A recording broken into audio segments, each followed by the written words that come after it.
On January 30th, 2026, the Department of Justice released 3.5 million pages of documents, more than 2,000 videos, and 180,000 images from its investigation into Jeffrey Epstein.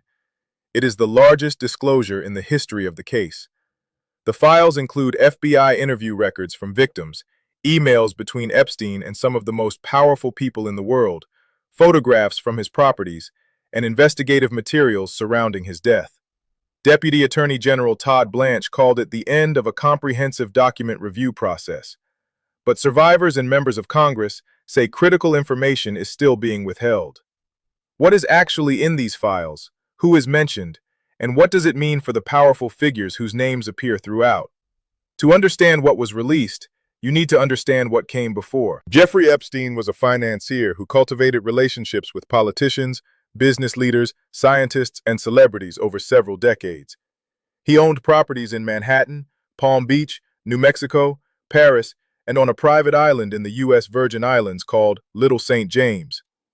In 2008, he pleaded guilty to Florida state charges of soliciting prostitution from a minor after federal prosecutors offered him a controversial non-prosecution agreement. That deal, negotiated by then U.S. Attorney Alexander Acosta, allowed Epstein to serve just 13 months in county jail with work release privileges while shielding him and any unnamed co-conspirators from federal prosecution. In July 2019, Epstein was arrested again, this time on federal sex trafficking charges in New York. Prosecutors alleged he had sexually exploited dozens of underage girls at his Manhattan and Palm Beach homes between 2002 and 2005. A month later, on August 10, 2019, Epstein was found dead in his cell at the Metropolitan Correctional Center in Manhattan.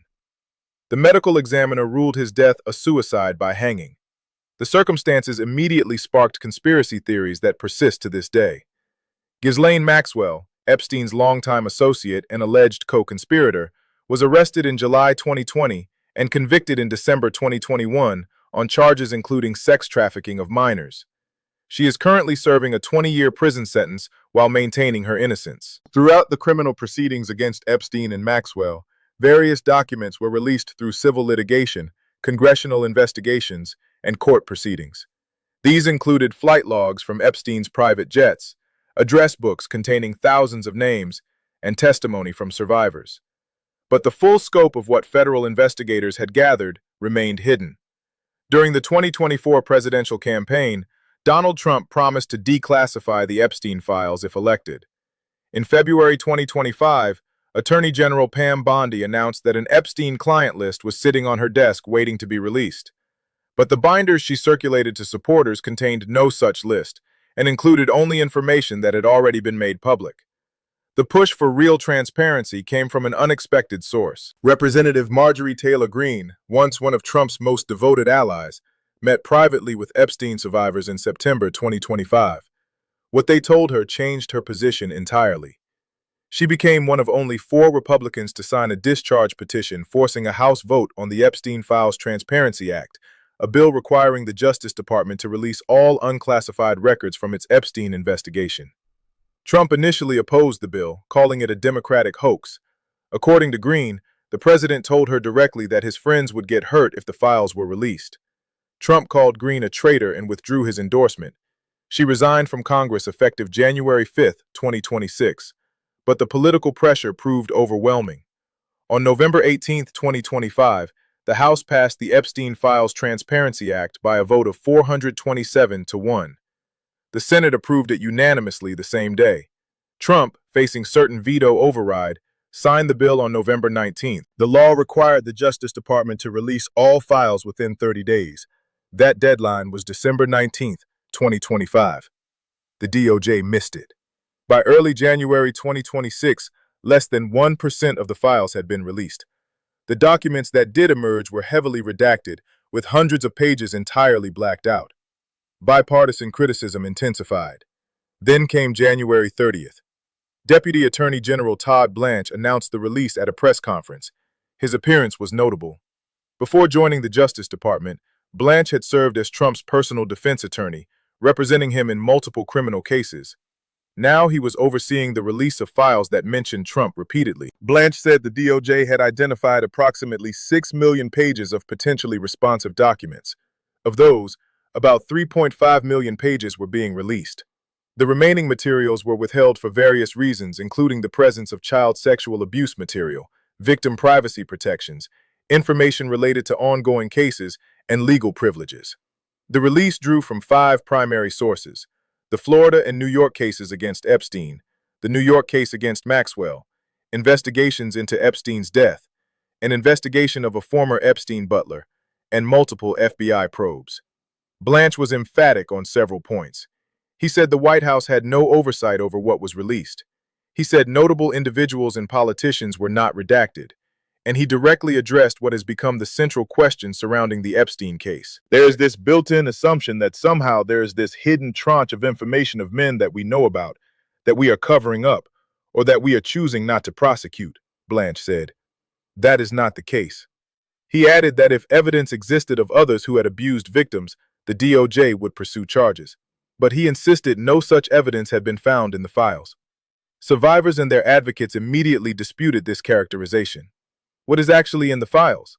The release includes FBI interview records known as 302s. These are summaries of interviews conducted by FBI agents during investigations. The Epstein files contain 302s from alleged victims spanning from 2013 to 2021. While the general nature of the allegations has been publicly known, the FBI records include new details about what survivors described as an organized operation that used private planes and various residences to facilitate the sexual exploitation of minors and young women. The files contain emails, text messages, and other communications between Epstein and associates. Many of these involve coordination of travel, scheduling, and social events. Some reveal the extent to which Epstein remained connected to powerful figures even after his 2008 conviction made him a registered sex offender. The release includes photographs. Some were taken by Epstein himself. Others were found on his devices. Many show Epstein with prominent individuals at various locations. The DOJ said it redacted all women depicted in images and videos except for Maxwell, treating them as potential victims, regardless of whether they were identified as such. And the files contain investigative materials related to Epstein's death, including documents surrounding his incarceration at the Metropolitan Correctional Center.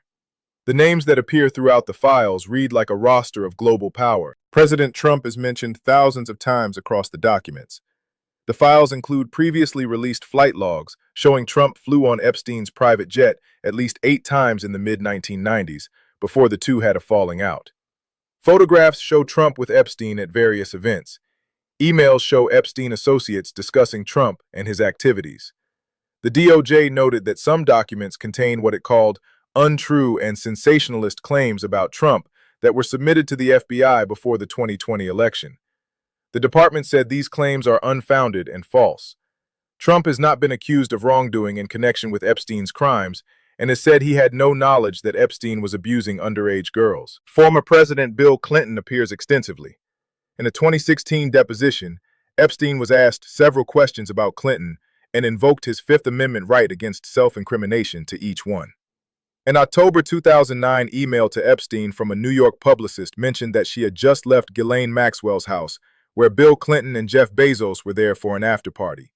Photographs show Clinton with Epstein and Maxwell in various settings. Clinton has denied wrongdoing and said he had no knowledge of Epstein's crimes.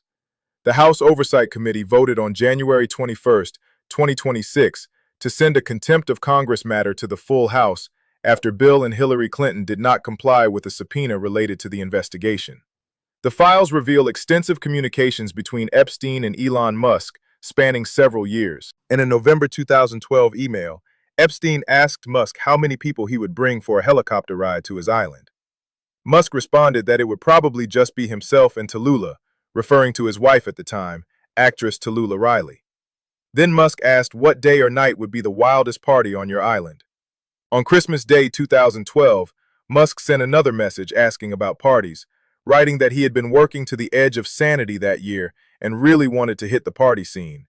In November 2013, Epstein asked Musk if he would come to the Caribbean for Christmas, mentioning that filmmaker Woody Allen was with him and that Musk might enjoy the trip. In late 2014, Epstein's assistant sent a schedule reminder, noting that Musk was to go to the island on December 6th. A subsequent email asked whether that was still happening. A Google Calendar entry was titled, Elon Musk to Island December 6th. In one exchange, Musk asked Epstein directly when they should head to his island. Epstein replied that he would come and get Musk. Musk has repeatedly denied ever visiting Epstein's island. In 2019, he told Vanity Fair that Epstein tried repeatedly to get me to visit his island. I declined. When documents emerged in 2025 showing calendar entries about a potential Musk visit, he posted on social media that Epstein tried to get me to go to his island, and I refused. The newly released emails appear to show Musk initiating contact and expressing enthusiasm about visiting. Whether any trips actually occurred remains unclear from the documents released so far. Commerce Secretary Howard Lutnick appears in emails discussing plans to visit Epstein's island with his wife during Christmas 2012. It is not clear from the files whether the Lutnicks made the trip. In 2023, Lutnick acknowledged having a relationship with Epstein, but claimed it had ended in the early 2000s. The new documents suggest contact continued at least into 2012. Steve Bannon, the conservative activist who served as Trump's White House strategist during his first term, exchanged hundreds of friendly text messages with Epstein in the months leading up to Epstein's death in August 2019.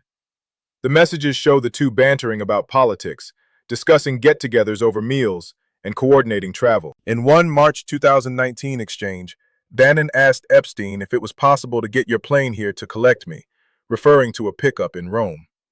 Epstein replied that his pilot and crew were doing their best to arrange the flight, but offered to pay for a charter if necessary. Epstein then messaged that his team could pick Bannon up and invited him to come for dinner.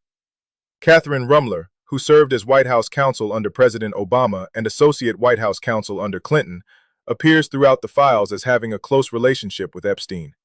She is now chief legal officer at Goldman Sachs. In 2023, she told the Wall Street Journal that she regretted ever knowing Jeffrey Epstein. Other names appearing in the files include Microsoft founder Bill Gates, filmmaker Woody Allen, LinkedIn founder Reid Hoffman, New York Giants co-owner Steve Tisch, and numerous other business figures, academics, and celebrities. None have been charged with wrongdoing in connection with Epstein's crimes. The files also include a spreadsheet created in August 2025 summarizing calls made to the FBI's National Threat Operations Center and a prosecutorial hotline from people claiming knowledge of wrongdoing by Trump and others. The document includes unverified allegations and fantastical scenarios with notations about what follow-up was conducted. The DOJ emphasized that this material consists of unvetted submissions and does not constitute evidence. What the files do not contain is equally significant. Despite years of speculation about a client list of men who participated in Epstein's abuse operation, Blanche said no such list exists in the investigative files. He said investigators found no evidence of additional abusers that the DOJ is covering up or declining to prosecute. Survivors dispute this. A joint statement from victims noted that Virginia Giuffre alone reported many abusers connected to Epstein's network. They said the DOJ has still not released the full truth about who enabled Epstein, who participated in his exploitation, and who has been shielded. The statement added that the Justice Department cannot claim it is finished releasing files until every legally required document is released and every abuser and enabler is fully exposed. They called for Attorney General Bondi to testify directly when she appears before the House Judiciary Committee in February. Congressional critics have raised similar concerns. Representative Ro Khanna, the California Democrat who co-sponsored the transparency bill with Green, noted that the DOJ identified over 6 million potentially responsive pages, but released only about 3.5 million. He questioned why the rest were being withheld. Representative Julie Johnson of Texas called the rolling disclosure a cover-up. Drip-feeding the Epstein files is not transparency, she said. Trump and Bondi are still breaking the law. Release every file, tell the full truth, and hold everyone who committed crimes accountable. Senate Minority Leader Chuck Schumer called on officials to clearly state whether all documents related to Trump had been released. The files also reveal problems with earlier releases. Shortly after the December 19th disclosure, users discovered that the DOJ had applied faulty redaction techniques to digital files. The blacked-out portions could be recovered using basic software.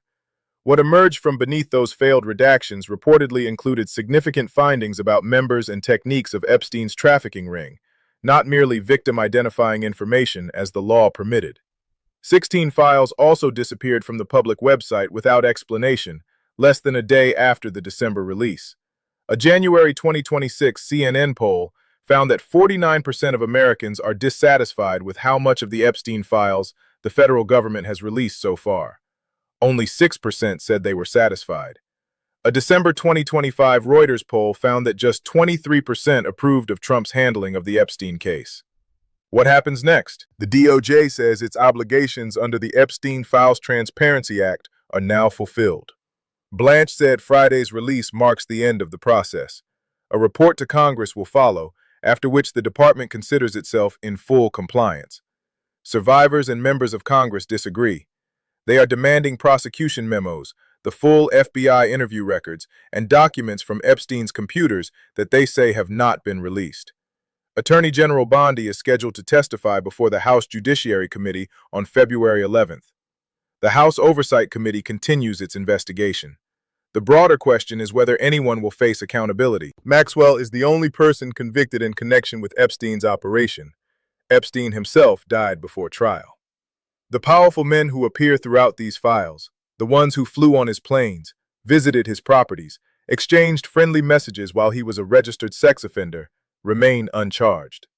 Many remain in positions of extraordinary influence. The files document a world where wealth and connections provided access to a man credibly accused of trafficking dozens of underage girls. They show that his 2008 conviction did not end his social standing among the elite. Emails and photographs from years after his guilty plea show continued association with billionaires, political figures, and celebrities who either did not know about his crimes, did not care, or calculated that the benefits of association outweighed the risks. What the files do not prove, at least based on what has been released, is that any of these individuals participated in Epstein's abuse. Being mentioned in documents is not evidence of wrongdoing. Visiting someone's home or exchanging emails is not a crime, and the DOJ has stated clearly that it found no evidence of additional abusers to prosecute. But the files raise questions that the Department of Justice has not answered. If no one else participated in Epstein's abuse, who were the men that survivors have described for years? If there is no client list, why did Attorney General Bondi claim one was sitting on her desk? If the DOJ has nothing to hide, why did it miss the December deadline by 6 weeks and release only half the documents it collected? These questions will persist regardless of official pronouncements. The Epstein case has become a symbol of the impunity that wealth can purchase. Every redaction, every delay, every claim that there is nothing more to find feeds the suspicion that protection is still being provided. The 3.5 million pages released Friday contain evidence of a trafficking operation that exploited vulnerable young women for years. They contain communications showing that some of the most powerful people in the world maintained relationships with Epstein after his crimes were publicly known. And they contain gaps, redactions, and withheld materials that ensure the full story remains untold. What the files prove beyond doubt is that Jeffrey Epstein operated at the intersection of money, power, and exploitation for decades. What they do not prove is whether anyone else will ever be held accountable. The documents are now public. Journalists, researchers, and advocates will spend months analyzing them. New revelations will emerge. New questions will arise. And the central mystery? Who participated, who knew, and who protected the operation will continue to haunt American public life. Survivors have waited years for answers. They are still waiting.